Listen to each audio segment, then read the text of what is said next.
अंतरिक्ष की गहराई में 93 अरब प्रकाश वर्ष तक गोता लगा लिया है, लेकिन वहीं पृथ्वी पर मौजूद समंदर की गहराई में हम आज भी नहीं जा पाए हैं।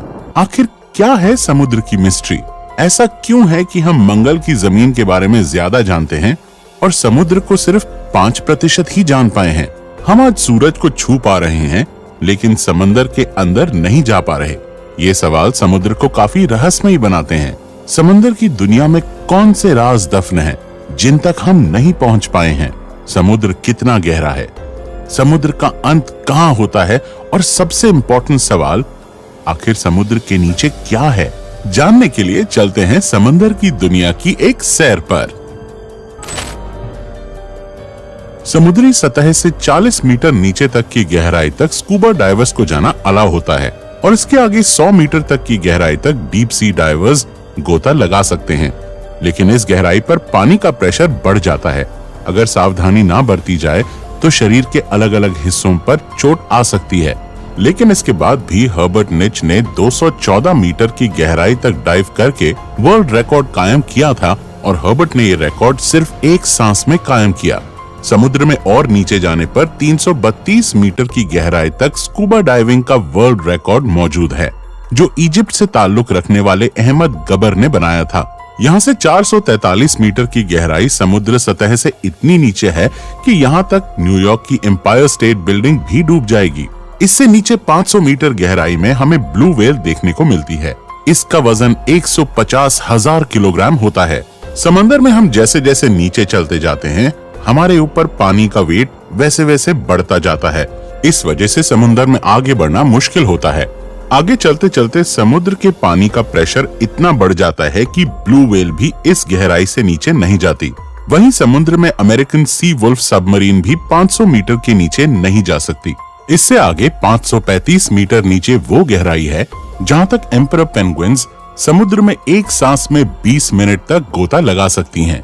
पेंगुइन्स की हड्डियां समुद्र के इस प्रेशर को झेल सकती हैं। समुद्र के नीचे इससे और आगे 830 मीटर नीचे इस गहराई तक बुर्ज खलीफा भी डूब जाएगी। इससे नीचे 1000 मीटर नीचे जाने पर स्कैरी जोन की शुरुआत होती है। यहाँ तक लाइट भी नहीं पहुँच पाती। इस स्कैरी जोन में जायंट स्क्विड भी पाए जाते हैं। इससे नीचे 1280 मीटर की गहराई पर लेदरबैक टर्टल्स पाए जाते हैं। ये काफी बड़े टर्टल्स होते हैं। इनका वजन 700 किलोग्राम होता है। समुद्र में और नीचे 2000 मीटर की गहराई पर एक रियल लाइफ एलियन पाया जाता है। ये है ब्लैक ड्रैगन फिश, जो समुद्र के अंधेरे में छुप जाती है। ये इस गहरे अंधेरे में भी आसानी से देख सकती है। इससे नीचे 2250 मीटर की गहराई पर स्पर्म व्हेल पाई जाती है और यहीं पर कोलोसल स्क्विड्स भी पाए जाते हैं। ये कोलोसल स्क्विड 14 मीटर लंबे होते हैं और इनका वजन 750 किलोग्राम होता है। इनकी एक आंख खाने की प्लेट जितनी बड़ी होती है। इनके जाल में तेज धार दांत लगे होते हैं, जिससे ये अपने शिकार को जकड़कर मार सकते हैं। 2 रोड रोलर जितनी वजनी स्पर्म व्हेल और कोलोसल स्क्विड्स की समुद्र में लड़ाई होती ही रहती है। ये दोनों एक दूसरे के जानी दुश्मन हैं। इस मरी हुई स्पर्म व्हेल की बॉडी पर दिखाई देने वाले निशान एक कोलोसल स्क्विड की ही करतूत है। समुद्र में और नीचे 3800 मीटर की गहराई पर टाइटैनिक का मलबा आज भी मौजूद है। और आगे 4000 मीटर नीचे समुद्र में वो हिस्सा शुरू हो जाता है जिसे अबिसल जोन कहा जाता है। यहाँ फिन टूथ वाइपर फिश और एंगलर फिश जैसे जीव मौजूद हैं। पानी के अंधेरे में एंगलर फिश को नेचर ने एक ऐसी टॉर्च दी है जिससे वो आसानी से अंधेरे में देख सकती है। वहाँ अंधेरे में रहने वाले बाकी सभी जीवों के शरीर में भी लाइट पैदा होती है, जिसे बायोल्यूमिनेसेंस कहा जाता है। और ये लाइट इंफ्रारेड होती है, जिसे हम नहीं देख सकते। आगे 4781 मीटर की गहराई तक वर्ल्ड वॉर 2 में क्रैश होने वाले बैटलशिप का मलबा आज भी मौजूद है। समुद्र के नीचे क्या है, इसे जानने के लिए हमें और आगे जाना पड़ेगा। और आगे 6000 मीटर नीचे की गहराई पर समुद्र का ऐसा हिस्सा शुरू हो जाता है जिसे हडल जोन कहा जाता है। यहाँ वाटर प्रेशर एक इंसान पर जंबो जेट रखने जितना होता है। इससे 6500 मीटर की गहराई तक यूएस नेवी की रिसर्च सबमरीन ही जा सकती है, जिसे डीएसवी एल्विन कहा जाता है। और ये वही सबमरीन है जिसने टाइटैनिक को खोजा था।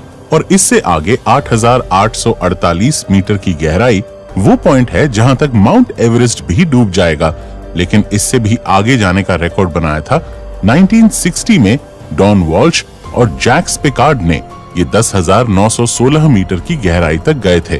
इस गहराई पर सिर्फ इनकी सबमरीन की रोशनी थी और इस रोशनी में इन्होंने एक अजीब घटना देखी, जहां कोई बहुत बड़ा जीव इनका पीछा कर रहा था। लेकिन यहाँ पानी का प्रेशर इतना ज्यादा था कि इस सबमरीन के एक हिस्से में क्रैक पड़ गया और उन्हें तुरंत ऊपर जाना पड़ा।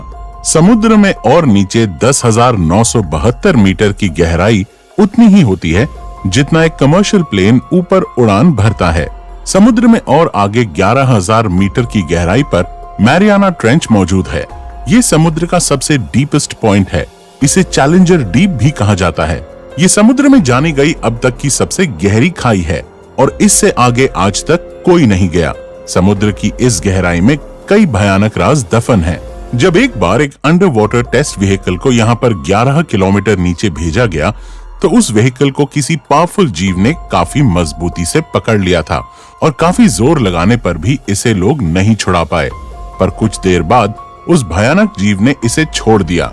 लेकिन जब इस व्हीकल को ऊपर लाया गया तो इस पर लगे निशान देखकर रिसर्चर्स के होश उड़ गए, क्योंकि ये निशान किसी और के नहीं बल्कि दुनिया की सबसे बड़ी शार्क मेगालोडन के थे।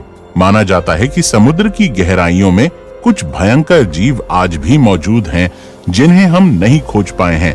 उन्हीं में से एक भयानक जीव मेगालोडन शार्क है जो लाखों साल पहले लुप्त हो गई थी। हो सकता है कि ये शार्क आज भी यहाँ मौजूद हो। समुद्र के नीचे कई तल क्षेत्रों में अनेक जगह एक्टिव वोल्केनोज भी हैं जिनसे लावा निकलता रहता है। ऐसे गर्म इलाकों में भी कई बार कुछ शार्क्स को देखा गया है और ये वैज्ञानिकों के लिए भी एक रहस्य है कि लावा उगलने वाले डीप सी वोल्केनोज के पास कुछ शार्क्स कैसे जिंदा रह सकती हैं। हम समुद्र में नीचे मैरियाना ट्रेंच में पहुंच चुके हैं। ये अब तक एक्सप्लोर किया गया समुद्र का सबसे डीपेस्ट पॉइंट है जिससे आगे तक कोई नहीं जा पाया है। अभी तक हमने समुद्र के 5% हिस्से को ही जाना है, पर एक सवाल अभी तक बना हुआ है कि आखिर समुद्र के नीचे क्या है।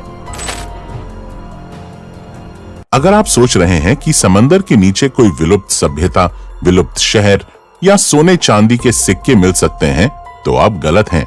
असल में समुद्र के नीचे क्या है ये जानने के लिए हमें पृथ्वी की संरचना को समझना होगा। पृथ्वी की संरचना में कई लेयर्स हैं, जिसमें सबसे ऊपर की लेयर को क्रस्ट कहा जाता है, जिसमें हम, आप और सभी जीव जंतु रहते हैं। इस लेयर की मोटाई 5 से 10 किलोमीटर है। इसके बाद मैंटल की लेयर शुरू हो जाती है। क्रस्ट की 1 किलोमीटर की गहराई में नेचुरल ऑयल जैसे संसाधन पाए जाते हैं। पृथ्वी के इतिहास में जब एक बार समुद्री जीव खत्म हो गए थे तो समुद्र की तल क्षेत्र में उनकी डेड बॉडीज लाखों साल तक डिकम्पोज होकर नेचुरल ऑयल में तब्दील हो गई थीं। लेकिन समंदर के नीचे सिर्फ नेचुरल ऑयल है ऐसा कहना सही नहीं होगा, क्योंकि समुद्र के नीचे कुछ और भी है। आपको ये सोचकर अजीब लगेगा कि समुद्र के नीचे नदियां कैसे हो सकती हैं। समुद्र के नीचे क्या है, इस रहस्य को जानने के लिए वैज्ञानिक काफी समय से रिसर्च कर रहे थे और वैज्ञानिकों ने मेक्सिको के समुद्र के नीचे एक नदी की खोज की। रिसर्चर्स ने इसका नाम सिनोट एंजेलिटा रखा। ये नदी कई जगह समुद्र के नीचे 115 फीट तक भी बहती है, लेकिन इस नदी का पानी पीने लायक नहीं बल्कि खारा है। इसी नदी की तरह ब्लैक सी के नीचे भी दुनिया की 6ठी सबसे बड़ी नदी मिली थी, जो समुद्र में 100 फीट नीचे बहती है। इस नदी की रफ्तार 6 किलोमीटर प्रति घंटा है। वैज्ञानिकों के अनुसार सालों साल से मौजूद इस पानी को सूरज की रोशनी और समुद्र की लहरों की वजह से गति मिलती है, जिस वजह से ऐसी नदी बहती है। समुद्र के नीचे नदी कैसे बह सकती है, ये जानने के लिए वैज्ञानिक खोज करने लगे तो पता चला कि समुद्र के नीचे नदी बहने के लिए धरती का घूमना, समुद्र के पानी का घनत्व यानी डेंसिटी और टेम्परेचर जिम्मेदार होता है। समुद्र में सूरज की रोशनी सब जगह अलग अलग टेम्परेचर क्रिएट करती है और साथ ही पृथ्वी के लगातार रोटेशन की वजह से समुद्री सतह पर छोटी छोटी वाटर करंट्स पैदा होती हैं, जिस वजह से समुद्र के नीचे भी नदी बहने लगती है। समुद्र के नीचे इस तरह पैदा होने वाली सबसे बड़ी नदी को गल्फ स्ट्रीम या गल्फ धारा के नाम से जाना जाता है। ये नदी इतनी बड़ी है कि अगर दुनिया की सभी नदियों का पानी भी मिला दिया जाए तो भी ये इस नदी के पानी से कम होगा। इस धारा में घूमने वाले पानी को अंतरिक्ष में मौजूद सैटेलाइट से भी आसानी से देखा जा सकता है।